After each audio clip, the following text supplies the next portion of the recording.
Hey guys, Helix17 from Tech Pasanga back with another video. இந்த வீடியோவில் நம்ம ஒரு 25Kக்கு இன்டெல் கேமிங் பிசி பில்டை பற்றி தான் பார்க்க போகிறோம். ஃபர்ஸ்ட் ஆஃப் ஆல் இந்த பட்ஜெட்டில் நம்மளுக்கு லுக்ஸை விட ஃபங்க்ஷனாலிட்டி தான் ரொம்ப முக்கியம். அதாவது எவ்வளோ நல்லா வேலை செய்கிறன்றது தான் முக்கியம். இதை நினைவில் வச்சுட்டு தான் நான் இந்த பில்டுக்கு பார்ட்ஸ்லாம் செலக்ட் பண்ணியிருக்கேன். இந்த பில்டை வச்சு எவ்வளோ பர்ஃபார்மன்ஸ் வருமோ அதை நான் எண்டில் மென்ஷன் பண்ணியிருக்கேன். அது மட்டும் இல்லாமல் நான் இந்த பார்ட்ஸோடைய லிங்க்கை டிஸ்கிரிப்ஷனில் கூட மென்ஷன் பண்ணியிருக்கேன். நான் டைம் ஸ்டாம்ப்ஸ் கூட இன்சர்ட் பண்ணியிருக்கேன். ஸோ நீங்கள் ஏதாவது குறிப்பிட்ட பார்ட்ஸை பற்றி பார்க்கணுன்னா நீங்கள் அதுக்கு ஸ்கிப் பண்ணலாம்.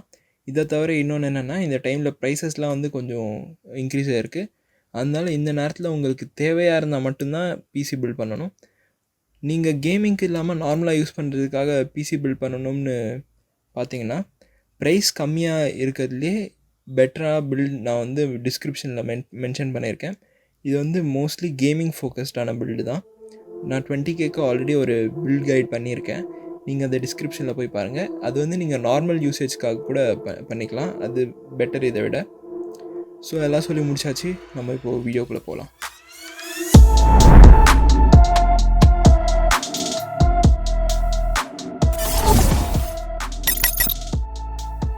ஃபர்ஸ்ட் ஆஃப் ஆல் நம்ம என்ன CPU யூஸ் பண்ண போகிறோன்னு பார்க்கலாம். இந்த பில்டுக்காக நான் சூஸ் பண்ண CPU இன்டெல் Pentium G5400. இது ஒரு 2 core 4 thread CPU தான். ஆனால் இதை பற்றி கமெண்ட் பண்ணுறதுக்கு முன்னே நான் சொல்கிறது ஃபுல்லாக கேளுங்க. நமக்கு கேமிங் பிசியில் மோஸ்ட் இம்பார்ட்டன்ட்ன்றது பார்த்திங்கன்னா GPU தான். ஒரு 4 core CPU சூஸ் பண்ணால் நம்மளுக்கு நல்ல GPU வாங்குறதுக்கு பணம் கம்மியாக இருக்கும். அதனால தான் நான் இந்த CPU சூஸ் பண்ணேன். இது கேமிங்க்கு நல்ல CPU தான். ஆனால் கேமிங் தவிர நீங்கள் வேறு ஏதாவது CPU இன்டென்சிவான டாஸ்க்கெல்லாம் பண்ணணும்னு நினச்சிங்கன்னா இது உங்களுக்கு நல்ல ஆப்ஷன் இல்லை. நீங்கள் எங்கள் 20K பிசி பில்ட் கைடை செக் பண்ணுங்கள். அதில் நாங்கள் ஒரு 4 core CPU யூஸ் பண்ணியிருக்கோம். அந்த வீடியோட லிங்க்கை நாங்கள் ரைட் சைடில் நீங்கள் மேலே அந்த ஐ பட்டன் மாதிரி இருக்கும், அதில் பார்க்கலாம். இந்த சிபியோடைய ப்ரைஸ் ஒரு 5000 அந்த ரேஞ்சில் இருக்கும்.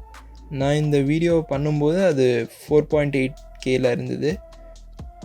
ஸோ ஓவரால் இது ஒரு டீசெண்டான CPU தான். அடுத்தது நமக்கு ரொம்ப முக்கியமான பார்ட், அதாவது GPU ஆர் கிராஃபிக்ஸ் கார்டு. இந்த ப்ரைஸில் நம்மளுக்கு பெஸ்ட் ஆப்ஷன் பார்த்தீங்கன்னா NVIDIA GT 1030 தான்.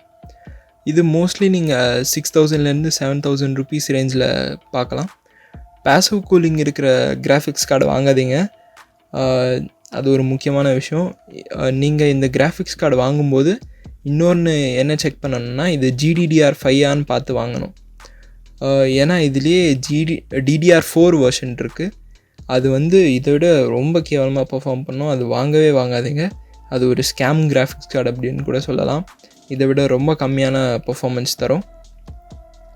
நான் சூஸ் பண்ண கார்டு வந்து பார்த்திங்கன்னா Zotac NVIDIA GT 1030 2GB GDDR5 card. இதில் 2GB VRAM தான் இருக்குது. 2020 இது கொஞ்சம் கம்மி தான். ஆனால் இந்த ப்ரைஸில் வந்து இதை விட பெட்டர் ஆப்ஷன் நம்மளுக்கு இல்லை. அதனால தான் வேறு வழி இல்லாமல் நான் இதை சூஸ் பண்ணேன்.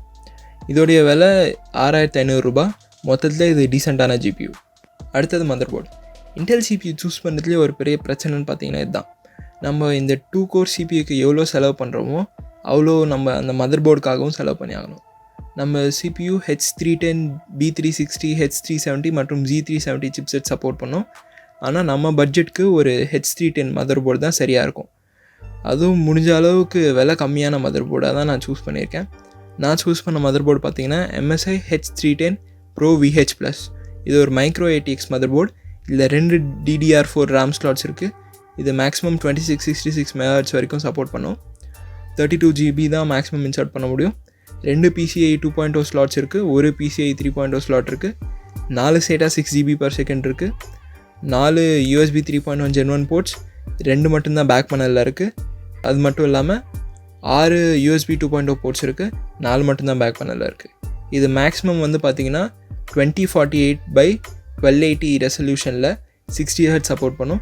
மற்றும் 2048ல் 1536 at 50Hz சப்போர்ட் பண்ணும். இதில் 4K 24Hz சப்போர்ட்டில் முதல்ல நீங்கள் 4K இந்த கார்டை வச்சு யூஸ் பண்ணக்கூடாது.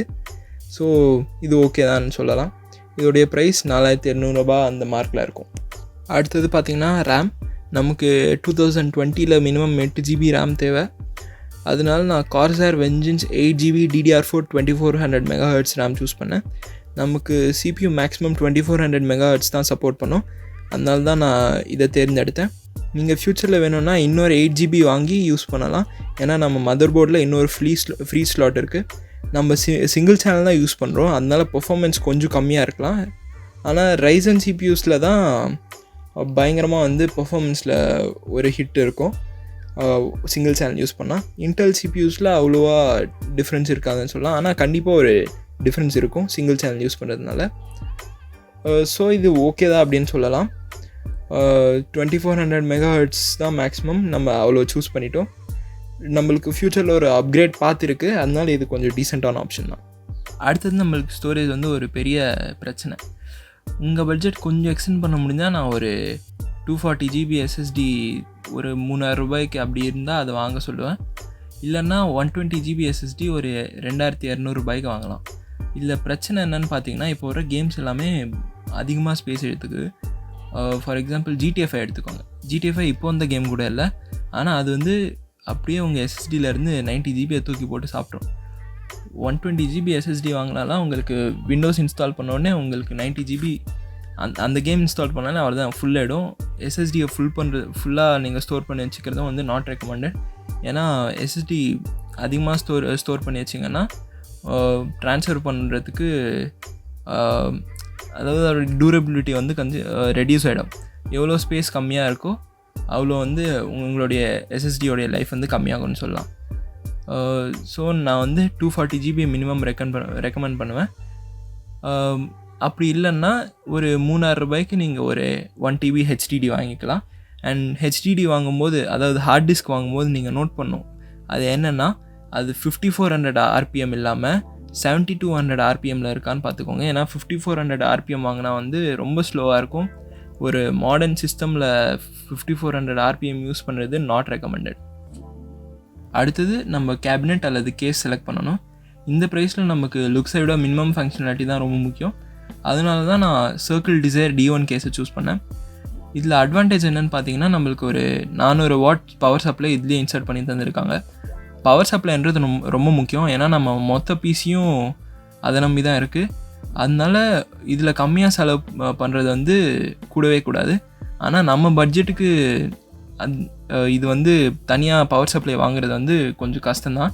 ஏன்னா மோஸ்ட்லி நல்ல பவர் சப்ளை வாங்கினோன்னா 1000 ரூபாய் to 2000 ரூபாய் செலவாயிடும். இந்த பட்ஜெட்டில் நீங்கள் 5000 ரூபாய் கூட பவர் சப்ளையில் செலவு பண்ணலாம். ஏன்னா லாங் லாஸ்டிங்னு பார்த்தீங்கன்னா நீங்கள் ஒரு 4-5 பிசிபிள் மாற்றினா கூட நீங்கள் அதே பவர் சப்ளை யூஸ் பண்ணலாம். ஏன்னா பவர் சப்ளை வந்து most long lasting PC part அப்படின்னு கூட சொல்லலாம். நமக்கு 2000 ரூபாய்க்கே ஒரு கேபினெட் மற்றும் பவர் சப்ளை வருது. ஆனால் நம்ம தனியாக பவர் சப்ளை வாங்கினோன்னா நம்மளுக்கு 2K எக்ஸ்ட்ரா ஆகிடும். அதனால தான் இது வந்து நம்ம பெஸ்ட் கேஸ் அப்படின்னு கூட சொல்லலாம். இந்த ப்ரைஸில் நம்மளுக்கு தேவைப்பட்ட ஃபங்க்ஷனாலிட்டி இருக்குது, லுக்ஸ் இல்லை, ஆனால் நம்மளுக்கு இதுவே போதும் இந்த பட்ஜெட்டில். இந்த பில்டோடைய ஃபுல் பர்ஃபார்மன்ஸாக பார்க்குறதுக்கு முன்னாடி நான் இதோடைய ஸ்பெக்ஸோட வெரைட்டி சொல்லிடுறேன்.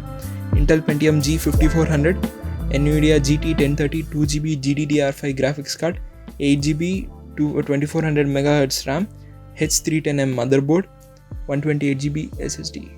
இப்போ சில ஃபேமஸ் கேம்ஸில் எவ்வளோ நல்லா பெர்ஃபார்ம் பண்ணுது அப்படின்னு பார்க்கலாம்.